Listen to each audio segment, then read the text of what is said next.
The topic I am going to talk to you about today is fractions. Fractions were of interest to me for this research project because in my 5th grade classroom, we do a lot of work with adding, subtracting, multiplying, and dividing fractions. We also work with comparing and ordering fractions and making common denominators or equivalent fractions. We also see a lot of 5th graders that struggle in many of these areas when it comes to fractions. After reading my articles, I have found resources and ideas to further help my students have better number sense when it comes to fractions.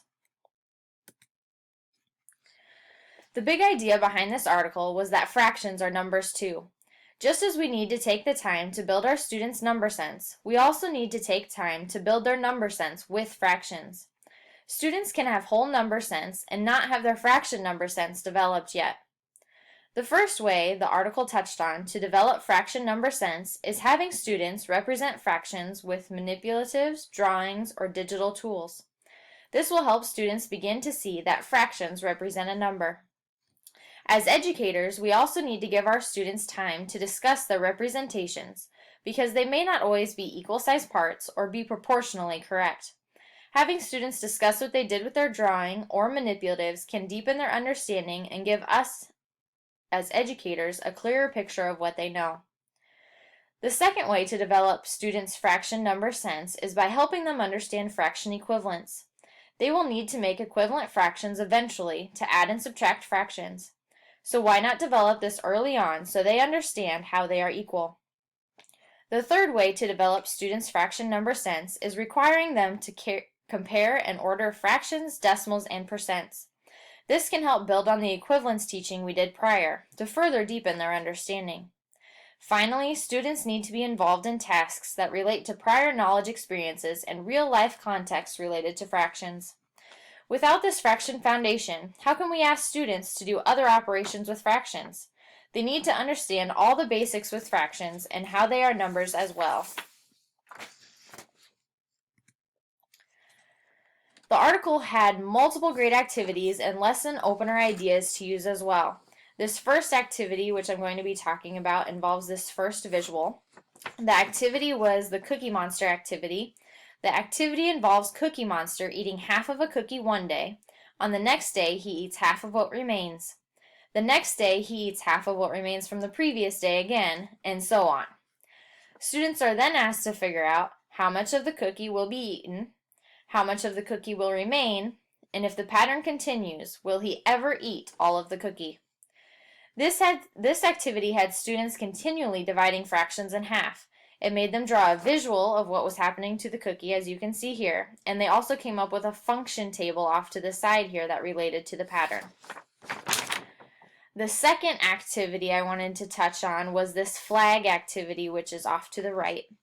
The students were presented with a problem, and the problem was that there was a shortage of red thread in the country, and the states were worried about their flag production. Students were given 3 state flags, and in this one they were given Georgia, Wyoming, and Vermont, and they had to estimate the fractional portions of red in each flag. They were then asked which state should be the most worried and least worried about their flag production with the red thread shortage. This activity had students estimating fractions, ordering fractions, and thinking about fraction equivalence. Both of these activities focused on ideas stated on my previous slide as ways to help students gain number sense with fractions. I have listed here the 6 common misconceptions our textbook focuses on when it comes to fractions. These can be found on page 220 of our textbook, and it's also covered in the majority of chapter 12.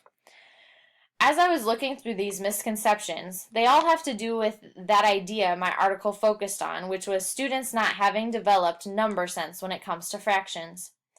If students have a better understanding of fractions and understand that they are numbers, a lot of these errors can be avoided. Reading over the chart of misconceptions in the book, the author also gives educators an idea on how to help. Many of their ideas, for instance, involve visuals. They gave examples like number lines, shapes, paper strips, circles that could be used to help students. You could also give real-world examples. For example, would you rather have recess for a half an hour or a fourth of an hour? And giving students activities where they need to talk it out with someone and explain their reasoning. which all of these ideas were ideas stated in my article and ones that I had mentioned on the previous slide as well, or the previous 2 slides. My article, I felt like, focused on each aspect of the 5 dimensions of a productive classroom. The first point, with the approach the article authors want you to take towards fractions, it will help students develop their conceptual understanding and proficiency, which is the first dimension of a productive classroom, which is the mathematics. The second bullet point, which is cognitive demand, the fractional number sense process also involves activities that produce a productive struggle to engage students, and this is that cognitive demand part. The third one, I believe with any activity to further fraction sense, educators can differentiate and support students as needed, which is the third dimension, access to mathematical content. The fourth one, my article focused right away on students needing to converse with one another to talk about their ideas and representations of fractions, to build on each other's ideas and make sense of what they are working with. And this is the dimension of agency, authority, and identity.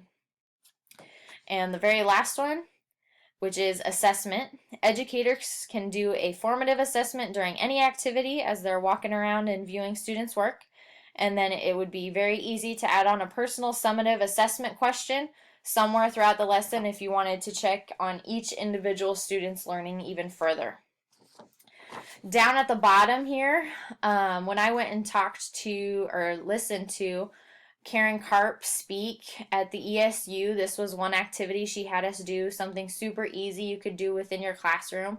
We just took 2 like party plates, and we cut a slit into one of them and slid the other plate into them. It makes the plate be able to slide super easy to make different sized fraction pieces. So I just made some different sized fractions here so you could see that. Something I would like to do with these in my classroom when I get some more made is have the students label some of the main fractions on here so they can easily use that when we are doing things with fractions and see how big the pieces are and be able to slide their pieces around as needed to be able to compare fractions, and even we could write equivalent fractions on them as well. How do I intend to use this new information and learning in my own classroom? Well, between the article and Chapter 12 in the textbook, I learned a lot of strategies and activities that could be used with my 5th grade students to help further their fractional number sense. The 4 pictures I have on this slide are activities from the book to help develop items the articles touched on, like fraction representations, equivalent fractions, fractions as length models, fractions as area models, ordering fractions, and using real-life contexts. Overall, I never thought about number sense being an issue by 5th grade when students don't understand and can't remember their facts. And now thinking about number sense being a big issue for students, I can relate the idea of number sense to fractions. Students need to understand that fractions are numbers as well. Right now, I feel we jump right into the operations without taking the time to see if students really understand what fractions are and what they represent. Once students have gained this understanding, it will be much easier to have students compute the operations with fractions. After all, fractions are numbers too.